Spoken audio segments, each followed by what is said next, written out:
take a quick trip to their happy place by using a word like imagine. It is a position that is unpleasant or annoying without pain or sorrow. Painting such a scenario is a perfect way to open your copywriting or provide the solution. In your copywriting formula for pain, agitate, solution, because is incredibly powerful to give people a reason to do something. The surprising thing is that it doesn't even have to be a big reason. Yes, true. Ellen Langer, a Harvard University social psychologist and researcher, conducted a study where she checked how willing people were to let others hop in the queue using different phrases. The upshot is that 90% plus let the person go into the queue when a reason was given, as simple as, I'm in a rush. Nib the nail first. The list is mostly made up of verbs, and there's a reason for that. To marketing writing, verbs are the most critical part. We are the center of the play. First, find the correct verb.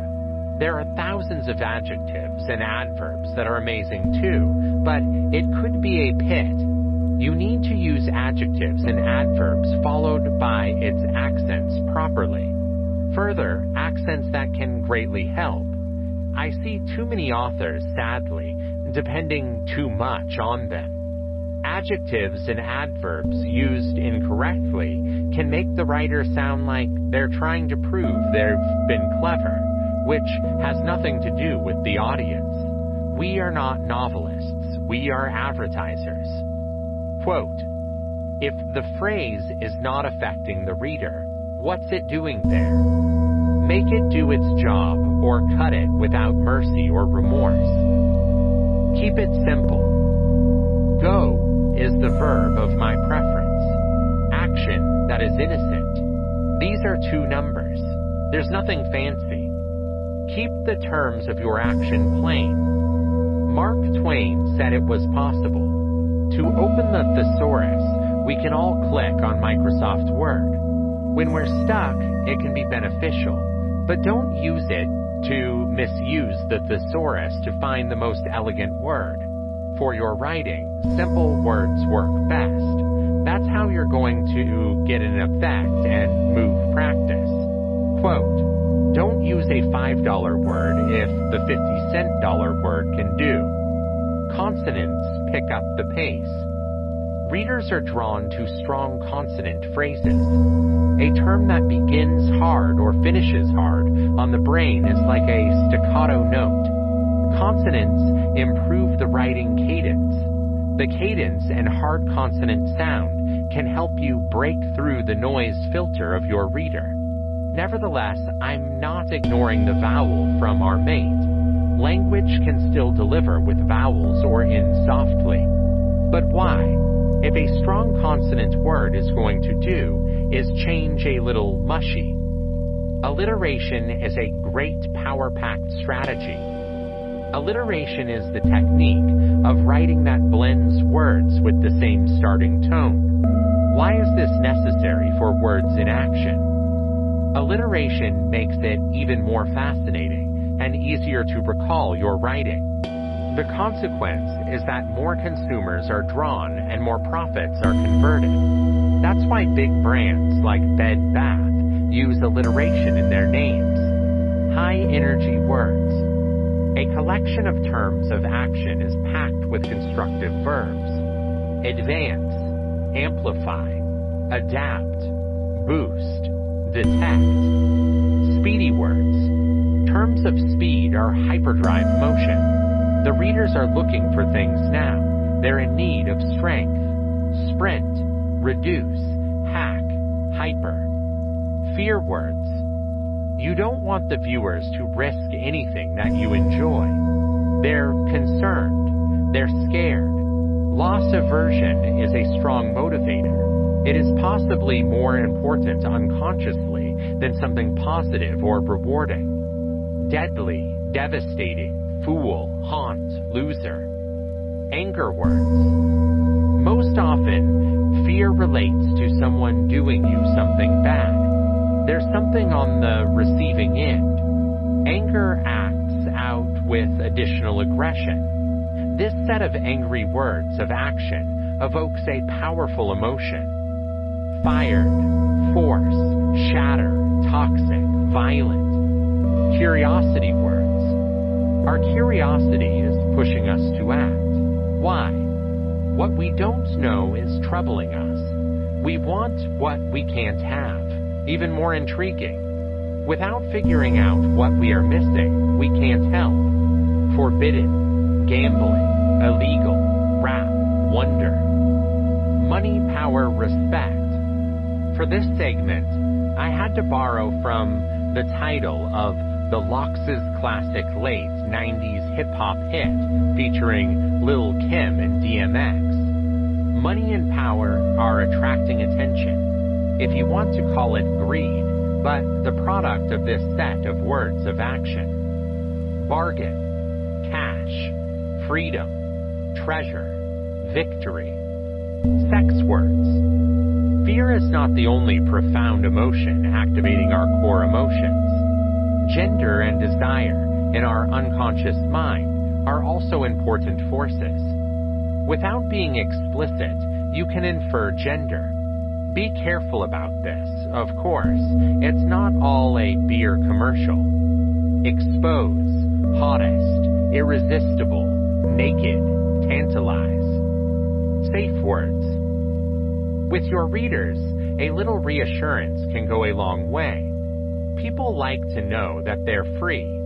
Free words don't have the emotional force of terror or words of sex to resist, but these words make us willing to behave when used in the right place and at the right time.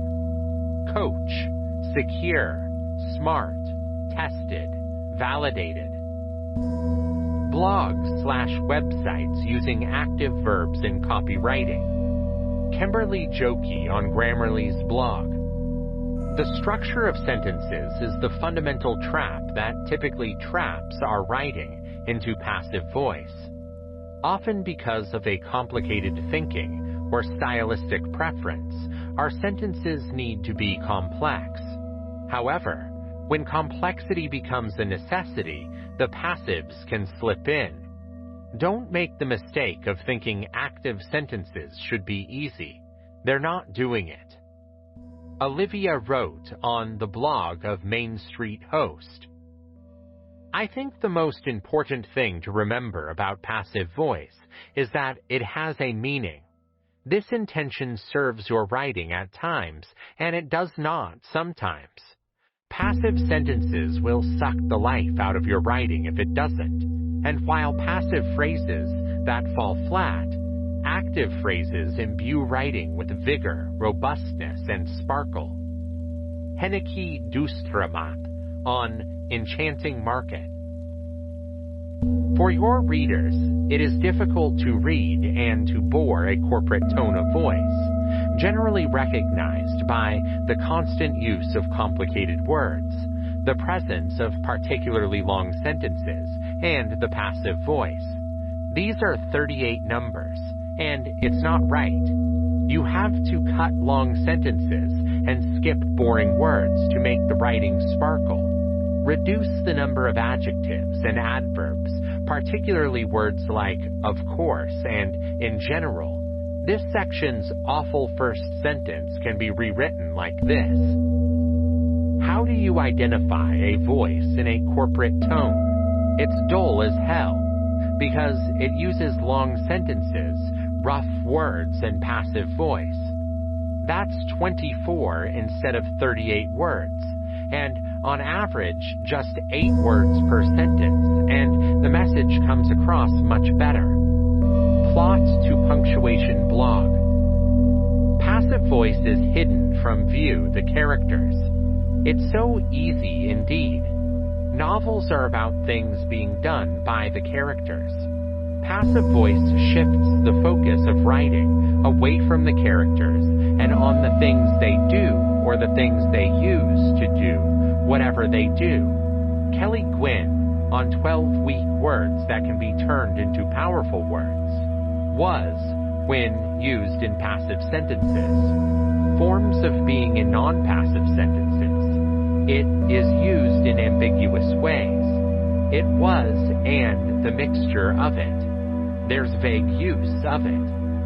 Adverbs used in presentation and dialogue tags as modifiers. Was used with a verb forming. Simultaneous action, using the ing form of a verb when it is difficult to do both things simultaneously. Awkward had been building. Several prepositions. Prepositions that are not required. Redundancies. Mignon Fogarty on quickanddirtytips.com. It's easy to leave out the person or thing doing the action when you put sentences in a passive voice. Amy is loved, for instance, is passive. The problem with that expression is that you don't know who loves Amy. Politicians frequently use passive voice to deliberately obscure the idea of who takes the action. Ronald Reagan said famously when referring to the Iran-Contra scandal, "Mistakes were made." Sometimes businesses use passive voices.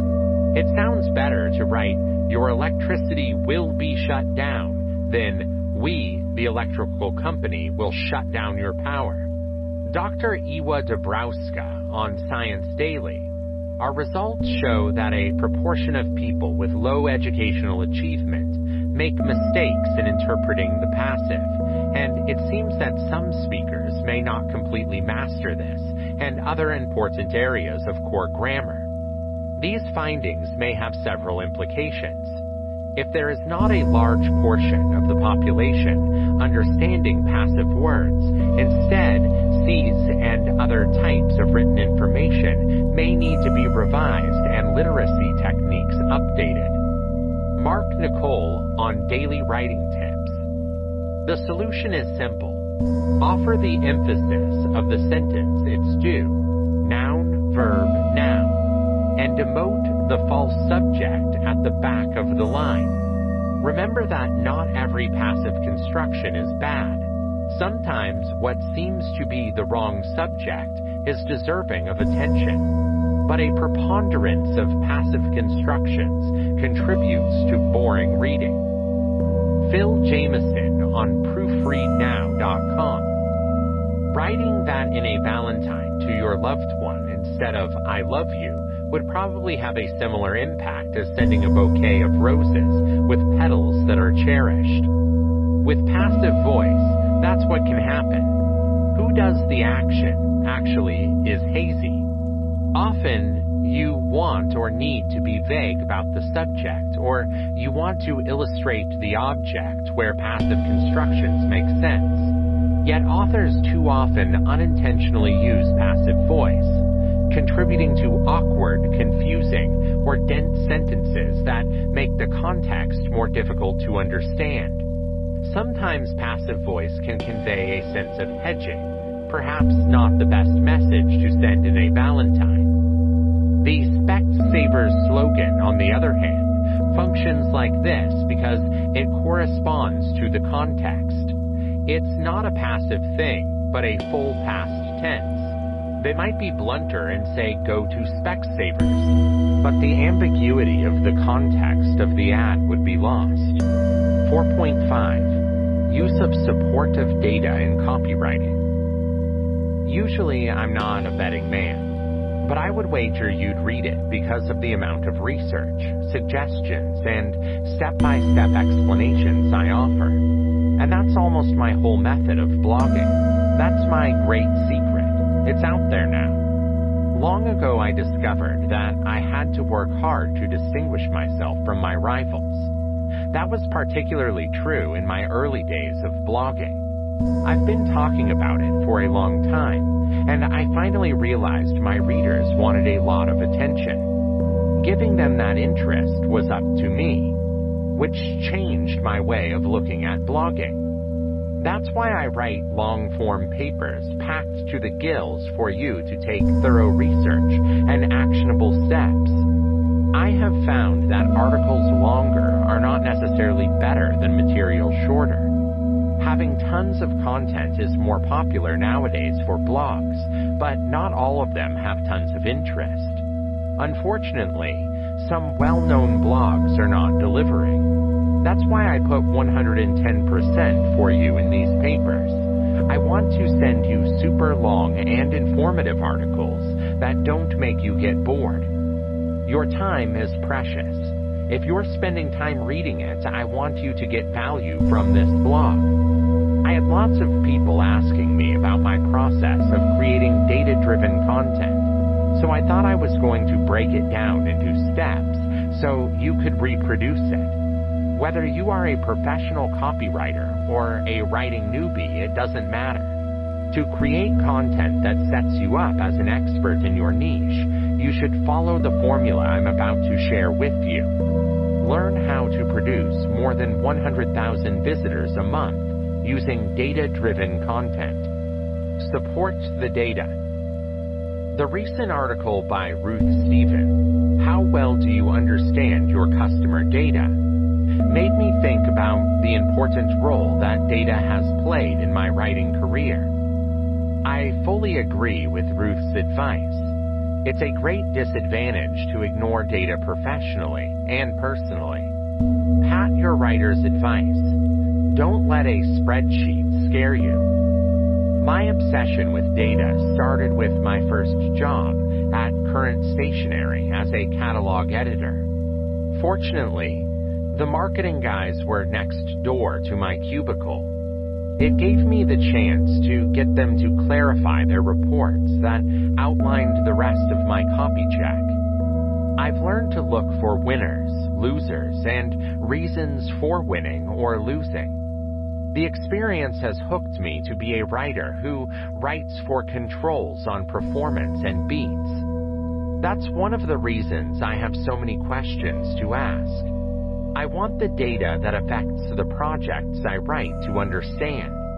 And if it's not included in my design brief or project kickoff meeting that I'm attending, I'm calling for it. I encourage you to do the same thing.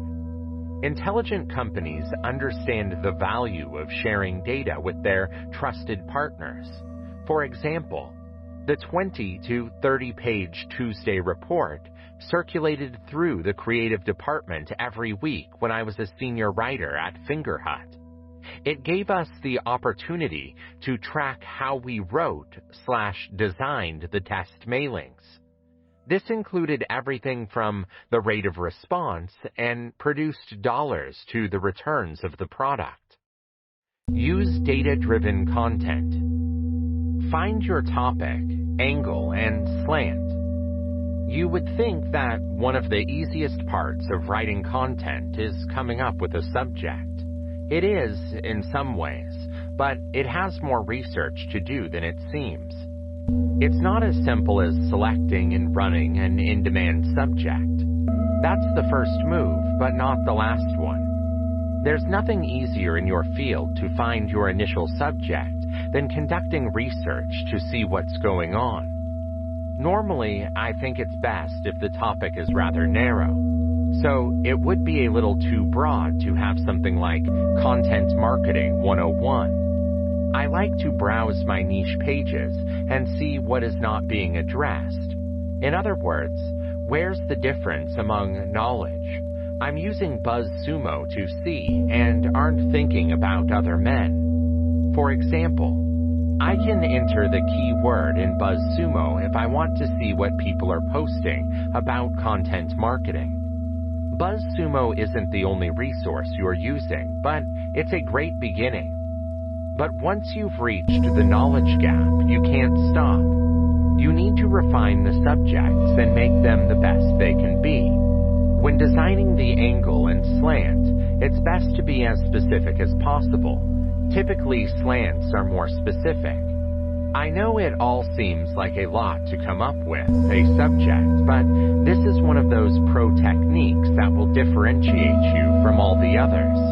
After all, how many times did you see and pass on generic titles of content? The more focused your subject is, the better it will be for your post. So don't be afraid to put on this move in some extra time. Research, research, research. The data-driven portion of data-driven content comes into play here. But it may shock you that you don't have to spend hours investigating. As Tim Ferriss points out, it's not the same thing to be efficient and busy. When you know how to work productively, you can cut back on time while finding the best data to support your subject. You'll still need to do a lot of research, but it's not going to be as time-consuming as it might seem. Here's how to build new research patterns so that you can make better use of your time and get a lot out of it. First, research without researching. It sounds funny, but it's one of the most useful research styles. The premise is that the cycle of study should be ongoing. Before you quit your office, you shouldn't stop researching. If you have an idea in your head, put it on paper or your computer. I'm doing it all the time. For some reason, when I work out, fly on airplanes, and ride in Ubers, I get some of my best ideas. When you read an article that would be nice to use as a guide to the authority, bookmark it or email it to you. I'm just going to open up a Google document on my phone a lot of times, paste in a couple of links, and perhaps even jot down a few notes. This doesn't feel like science, but for your content, you are consciously finding new material to use. Second, find and track authority pages in your niche. A little caution comes with this move. Say you were going to talk about SEO. Big names like Moz and Search Engine Land will be seen if you search Google for SEO blog. But for your unique needs, some of these blogs may not be right. For example, let's talk about Moz. I think MO's fine, but they're posting non-SEO subjects. You could find browsing through the posts tiresome, and maybe you'd like to look at another blog on SEO alone. I recommend looking at top blog lists like this one from Incorporated, and you can find 5 to 15 blogs to follow everywhere. These will be your sources of trustworthy links and knowledge. Third, spend time ensuring the authenticity and reliability of your information. When you contribute to an article with false information, don't be surprised if your followers call you on it. Even if they only note that you're linked to a weak source, your readers are likely to think less about your content. On the other hand, your reputation and legitimacy are protected by ensuring that your sources are reliable. Do not panic. To do this, you don't have to be a policeman. One option is to use reputable sites for research purposes. Sites such as chicagobooth.edu have conducted significant work in various industries. Through definition, most pages of .edu and .gov are universally accepted as sources of legitimacy. You can also use Google Scholar to scan for case studies and academic research. Let's presume you talk about the psychology of sales. Enter the search box for that term. Click or hit enter the search button, and you'll see an excellent result list. These results aren't exactly what we want, so we're going to use an advanced search technique and add quotation marks around the search query. This makes sure that Google only returns results that have the exact search query. Therefore, pages with just one of the words sales or psychology will not show up. You now have access to a multitude of research sites in the field of science. Google Scholar is useful if you need any case study, focus group analysis, or official institutional statistics. The whole analysis or document can be accessed.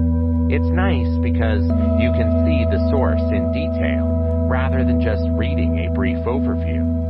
If you are drawing from other sources that are not as reliable, You can do some basic fact-checking by following the facts as far as you can.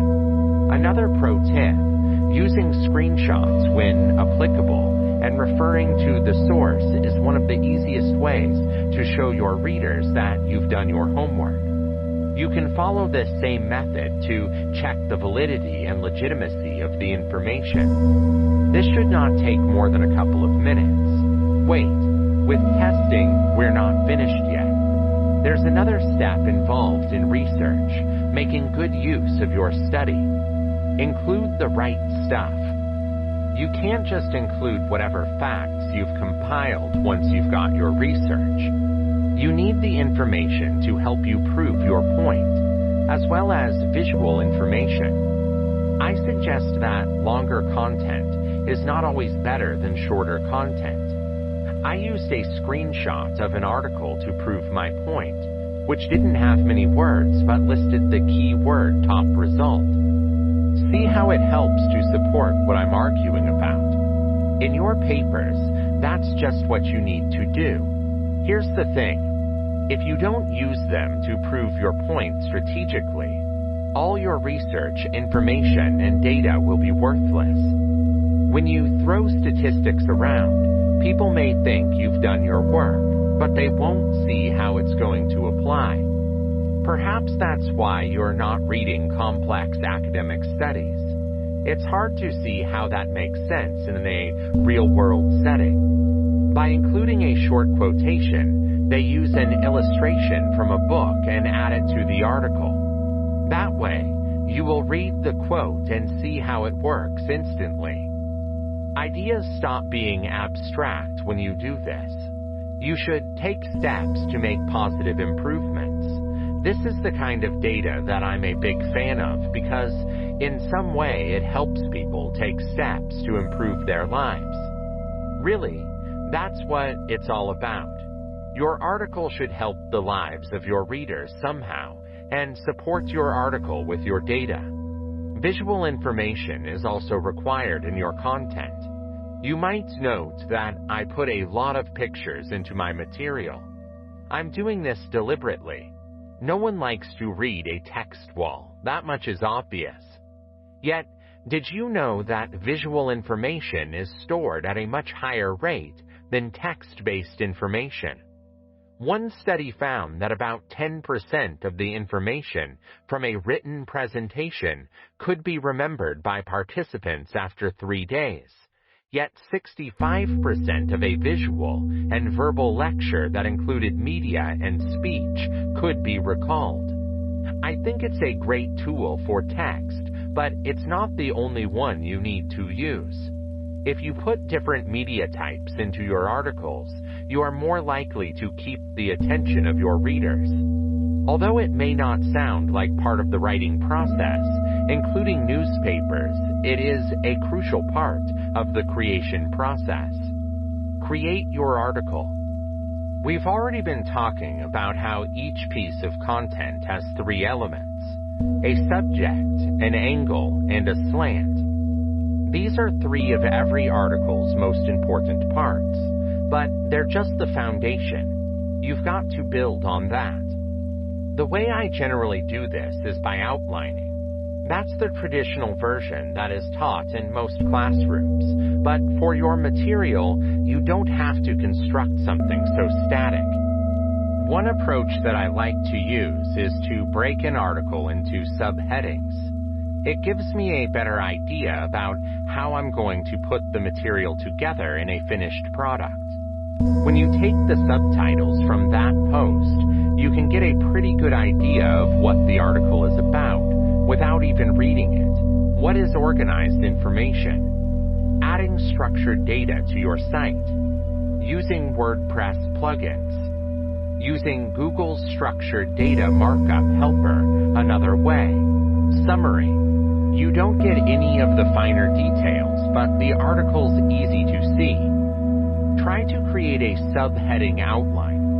You can push them around in a more logical order, or you can get an idea of how the material is going to function. Finally, the material itself must be written. I've shared a lot of tips on writing in the past, and here are some of my favorite posts to help you out. Learn how to write content like a pro. 33 writing tweaks that will turn you into a copywriting master. 12 professional writers' content secrets. How, in 30 days, to become a good blog author. Data-driven copywriters are going to be the future winners. You're not so much a brilliant copywriter anymore because you've written for famous media brand X or Y.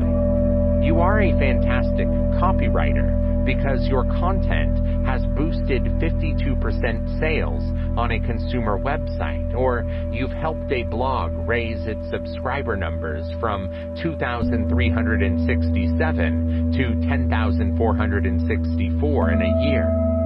As a marketer working for extremely well-known brands, these are the numbers that perk up my ears. Image and pretty words are nothing but fluff each time you send me reliable data. Copywriting can no longer be treated as a gentle art that cannot be calculated. Getting data behind your work and showing results in black and white, want to, is incredibly easy, and you should be successful in the field if you do. When hiring new writers, those who show metrics win every time. Over the years, I have helped make many choices behind both outsourced and in-house copywriter hires, working with numerous marketing and PR firms. None of those applicants put figures as evidence points behind their research. It's as if copywriters don't even know they have them to use their achievements as evidence points. If you want to be a copywriter with an A-list team, put clear indicators of progress behind your work when samples are shown. Don't just refer to a bunch of articles you've posted, blog posts, web pages, or email campaigns. Spend the extra time with proof points to matrix posts with URLs. Some simple ones are views after publishing. Maybe average views every month. Show me you've built something that's in constant demand.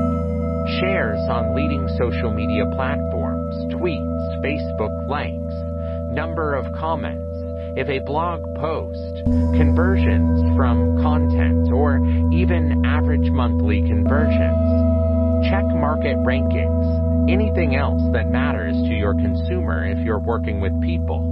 The way you do this is to talk with them that you need to learn what works and what isn't to change. Without this data, your copy will not be able to do its best to achieve its business goals. Intelligent enterprises will always open data to their trusted partners. If they don't have enough faith in you, that's a whole new issue and one you need to address. You can't be iterative without data. Recently, Noah Breyer delivered a brilliant presentation about the idea that all is media. One of his slides brings home the point that experimentation is crucial to marketing's future. Try things and iterate. Face it, and you're not as good as you think you're forecasting success. It's well established that most random things are famous. You can undoubtedly spend against it, but it's not even a guarantee. Iterate is just a jargon way to say that you do more of what works and less of what doesn't, and you need data to do that. This is particularly true because it is so tangible for copywriting. The best copywriters are not just writing. They serve as consultants to their customers or in-house teams on how to check and adapt to improve their outcomes. Do you encourage your customers or managers to divide the pages of test landing? Try different approaches to premises, headlines, and copy. If not, you're supposed to. Getting bonuses based on success, it's coming for copywriters too. Journalists are already beginning to receive bonuses based on their content's measured performance. Like the New York Observer, Gawker does it. While in the corporate copywriting world, this hasn't completely caught on, expect the trend to go that way as businesses wake up to the fact that every business is a media company. While most businesses still find out what basic web analytics means, it was my experience that quickly gained education. For authors, this is a good thing. Can create successful content will begin to get more work, while those who produce fluffy drive will be quickly weeded out. This also applies to freelancers. If you can show them that your writing works, you will be able to sign and keep better customers. On the other hand, if you are unable to prove that your writing produces excellent results, and your competition can, who should send the work to your client? We live in an increasingly accountable world. There is growing pressure on companies to control anything. For a corporation, transparency is essential if you want to be in a linchpin role. Even if you are already in a favorable position and do not disclose numbers, what is the harm of beginning to chart your progress at least? You may find that your names aren't perfect, but that's all right because it will give you a measure of where you are.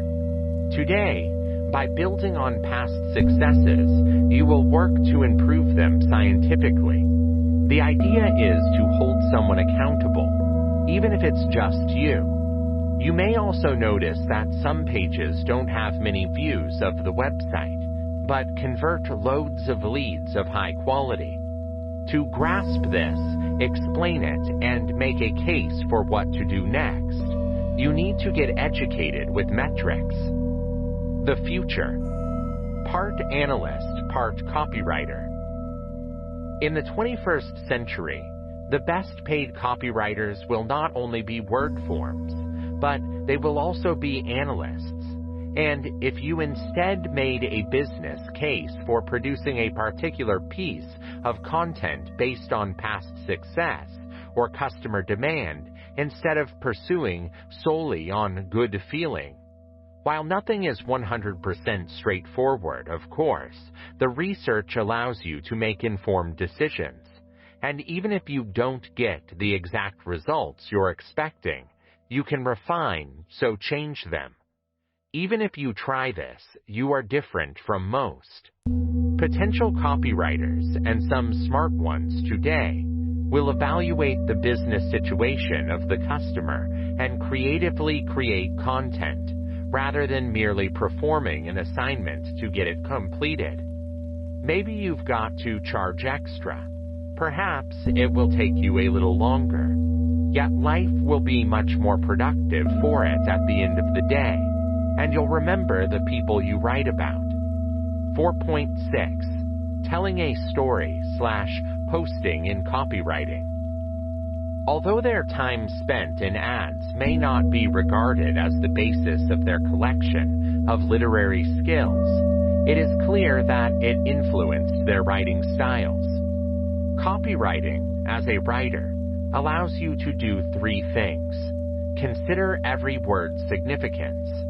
Master the time frame art of working. Get into the minds of your authors. In view of making you a better writer, learning to be a copywriter is also useful when it's time to implement some of the strategies that Jeff recommends most on his site, such as building up your tribe, creating an email list, and learning how to market to that email list effectively. We all discuss 4 techniques / tips for copywriting that can make a world of difference in your creative writing as well. Let's continue with it. When I talk about creativity, legendary ad man David Ogilvy once wrote, "I need to invent a big idea for a new ad campaign, and I need to invent it before Tuesday." Creativity strikes me as a highfalutin word. The biggest problems I've heard over and over for creative writers, whether we're writing a short story, a novel, a memoir, or anything else, are phrases like inspiration, writer's block and creativity. If you haven't signed a publishing contract saying you're going to have a certain number of words written by a certain date, the only deadline you might have is one you've given yourself, a deadline. Can your project be strengthened by just another week of revisions? Perhaps, but do you know what the best story is? The kind that is actually read, because it was finished by the writer. Although curiosity kills cats, it rewards writers. Let's bring this whole circle back to another one of Mr. Joseph Sugarman's favorite pieces of advice. The world's best copywriters are those who are curious about life, read a lot, have lots of hobbies, including traveling. What do you think? These are exactly the same patterns that you will find in the overwhelming majority of great writers. That's the best part. You don't have to be born to own any of those behaviors with a single one. Need more curiosity about life? Ask questions. Listen attentively. Dig deep beneath everyday life's surface. Need a hobby new? On YouTube, there are approximately 18 million videos on any topic you can imagine. Choose something and fire it. Learn to fish for flight. Cook a faux beef dish. Start a garden of vegetables. Want to be able to travel more? Don't let you slow down with time or money. I once drove down 24 East for 70 miles because there was a small town called Bucksnort, and I wanted to find out why it was called that. At the ancient pinball museum, I ended up eating lunch. The story was written that I used to get my first job as a professional writer, later as a writing sample. All that trip cost me was a tank of gas of a couple of hours and a quarter. Small details breathe life into your story. The little details bring the story to life. They're what you are allowed to show rather than tell. Let's pay another visit to our mate, Mr. David Ogilvy, to demonstrate this strategy. He spent 3 weeks doing nothing more than reading about the car while writing an ad for Rolls-Royce. That research process, though tedious, enabled him to find the one magic detail he needed to create a headline that has lived on in advertising lore ever since. The electrifying noise in this new Rolls-Royce at 60 miles an hour. As Ogilvy said, it was running at the cost of $25,000 in 2 newspapers and 2 magazines. The next year, Ford based their multi-million-dollar campaign on the argument that their car was even quieter than a ride.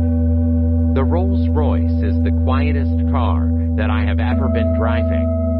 The Rolls-Royce's decibel level at 60 miles an hour is lower at 60 miles an hour than any other vehicle. The Rolls-Royce lets you go easily and hear yourself still speaking. There's nothing like that, and so it's all about storytelling. Only when the tiny details provide shreds of evidence that it might exist is apparent the underwater mass of Hemingway's iceberg. Keep a file for swipe. What is a file for swipe?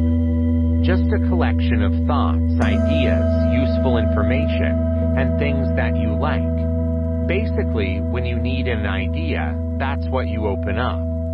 Let's stop for a second now, because I know what you think. This guy wants me to acquire the ideas and carry them on as my own. Not at all. Let me explain it to you. The idea of write a file is very similar to the idea that Roy Peter Clark introduces one of the most useful written books ever written in writing tools. What we copywriters call a swipe script, Clark calls saving string. I'm going to let him explain. I'm going to be hit by a trend or topic in politics or culture. But maybe I'm going to do it someday when I start saving set. My chances will increase. When he wrote Life of Pi, Jan Martel used a similar method. He would gather all kinds of information on various topics that would be useful to his stories, such as sea survival, the Bengal tiger, Christianity, Hinduism, the existence of zoos, and place that information in a corresponding envelope. Never underestimate a well-researched story's strength. While the tiny details that bring it to life, all these details are made meaningful by the study. Start a file with a swipe. Save a certain number.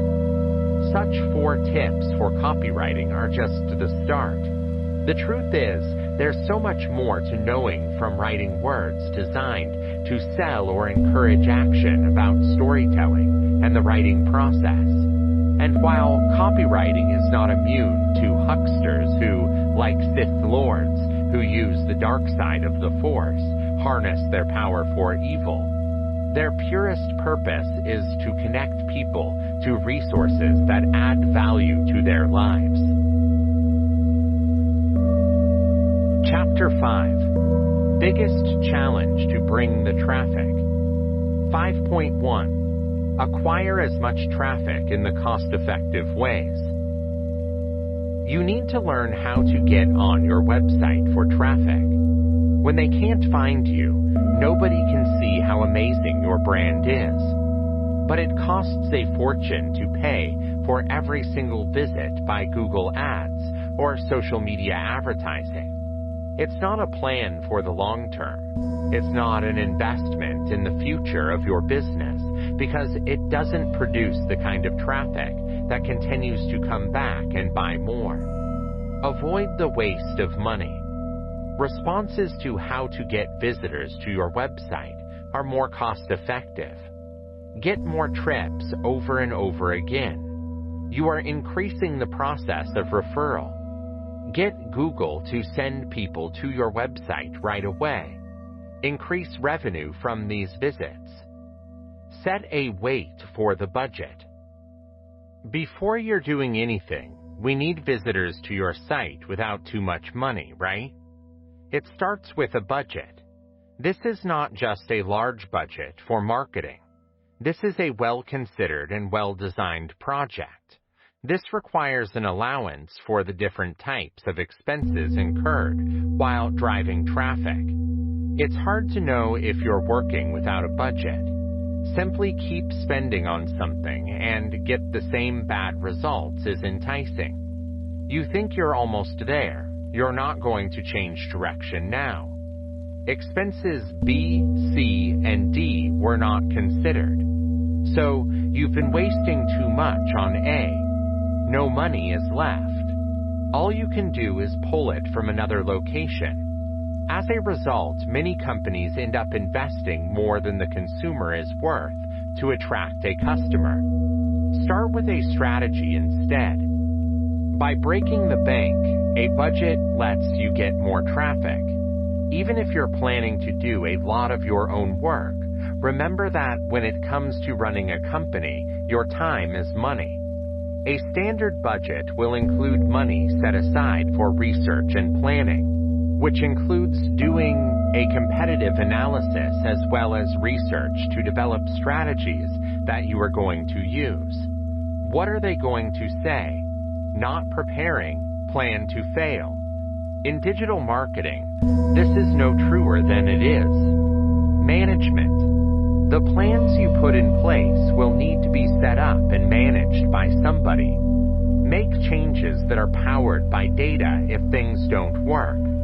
Do more of what's there. Nothing about marketing is a proposal to set it and forget it.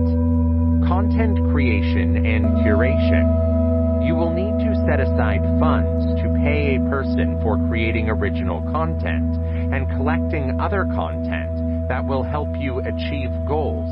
This can be ad copy, landing pages, apps, blogs, videos, memes, etc.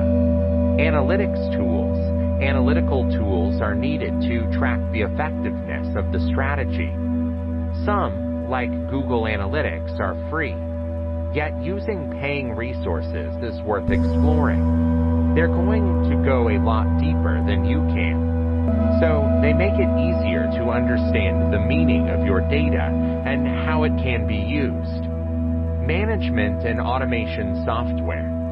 You may be surprised as you begin to find out how to get traffic to your website. There are millions of pieces that are going to handle. It's all timing. Without the right tools, the work is often time-consuming and monotonous.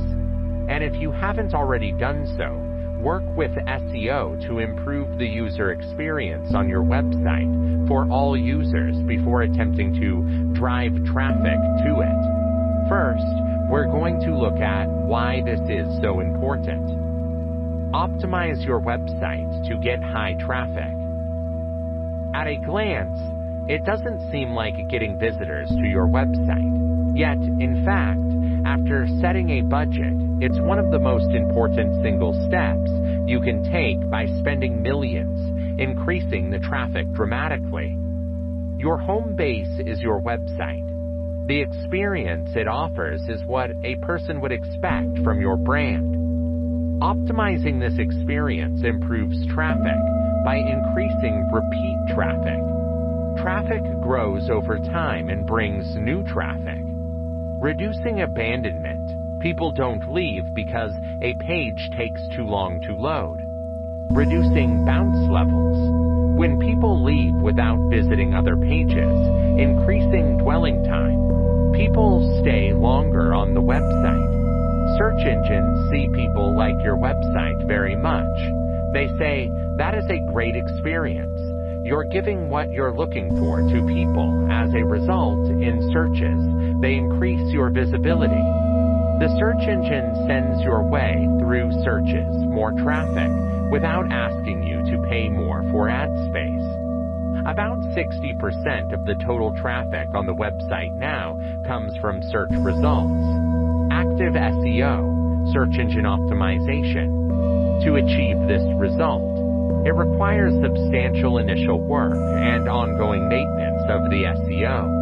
Continue to receive this traffic as long as this optimization is retained. SEO timeframes. Realizing that SEO is not an instant traffic generator is crucial. Steer clear of people making statements that look too good to be true. Alternatively, SEO slowly builds and expands, rising over time traffic, and it helps to provide visitors coming from other places with a better experience. Google says that going up in the ranks to generate significant traffic takes around a year for an optimized website. Typically, you can see incredible growth by 6 to 9 months when you partner with SEO professionals who have a Google-aligned system in place. Keep it up to see it keep going up. That's how you can get traffic on a budget for your website. Use other cost-effective strategies to boost initial traffic once you have configured your website. Show Google in searches that you deserve high visibility. First, if you need to find out how to get traffic to your website, let's look at how social media contributes. Taking advantage of your SEO presence. In social media alone is not how to get traffic to your website. When Google has no data to analyze, it will not be able to rank you. Further, social media marketing is one of the most powerful ways to show that Google deserves more exposure in searches, while at the same time driving more traffic. Google has clearly stated that it does not help to increase the page rank by the number of shares or likes a web page. However, social media drives referral traffic.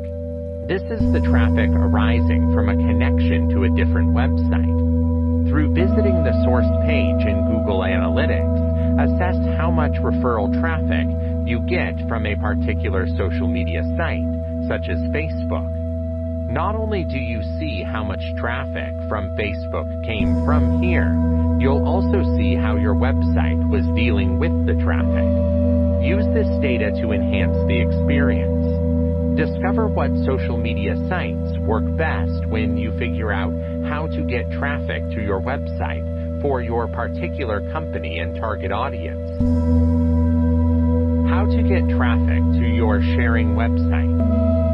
For social media sites such as Facebook, Twitter, LinkedIn, and Pinterest, include a link to the website in the post. You have a single link in your bio profile on Instagram.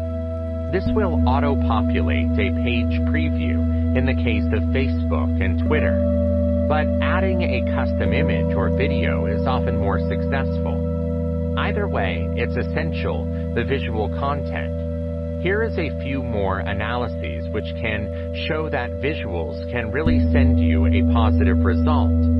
When an image appears on the site, people retweet 150% more often. Website traffic may increase by 12% if you have an infographic. If your web content has visuals, you can get an average of 94% more views.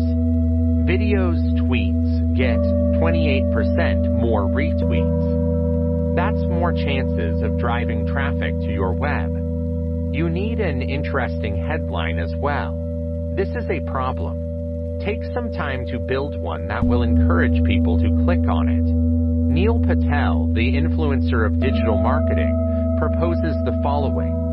Those represent well-researched concepts of consumer behavior. Make it seem urgent, make it seem useful, and make it special. Make it unique, make it clickable for specific users as they perceive interest. Hey, check out my latest blog, suggests they do a favor for you versus until you read this, don't buy the new iPhone 10. It means that you don't just have meaning, you are descriptive as well. But what if your posts are not seen by anyone? If the exposure is too poor to gain traction, it doesn't matter how persuasive the post is. You have to do two things in this instance. Next, work to build your social media base of followers. Second, use social media ads very strategically to increase your follow-up. This is how to get traffic to your website effectively. Building a brand on social media. Building a brand on social media sites is similar. But there are different approaches on these pages to increase exposure. The following are ways you can build your profile across the board. Fill out your entire profile. Choose it if you are a company if the site offers a business profile. Share custom material of high quality. Your organization will create at least 50% of this content. This may include any of the following that you have created: videos, blog links, infographics, GIFs, memes, motivational images / messages, etc. Share not more than 50% of curated content of quality. This material is gathered strategically. It may contain your own headlines, or you may simply hit the share button. Use content generated by your industry's influencers. Use the content created by your clients and fans as well. Collect and use relevant hashtags, such as @Hawks. Think of the hashtags on your computer as a file folder. When you use one, you put something on the social media site in that tab. They use that hashtag when someone is searching for something in the category to see what people put in that tab. Comments and messages can be replied. Often, these are people who want to find out more about your brand. Don't miss the chance. If the comment is negative, select a level-headed response that best reflects the situation and your brand. Encourage existing customers to join you on their favorite social media, making sharing your content easy for people. Provide social media icons on blog pages, emails, videos, and so on. Do not promote social media directly. If you've got a good follower and some commitment, sometimes it's all right, but be careful about how people respond. Unless you have bought ad space, they usually do not support transparent ads on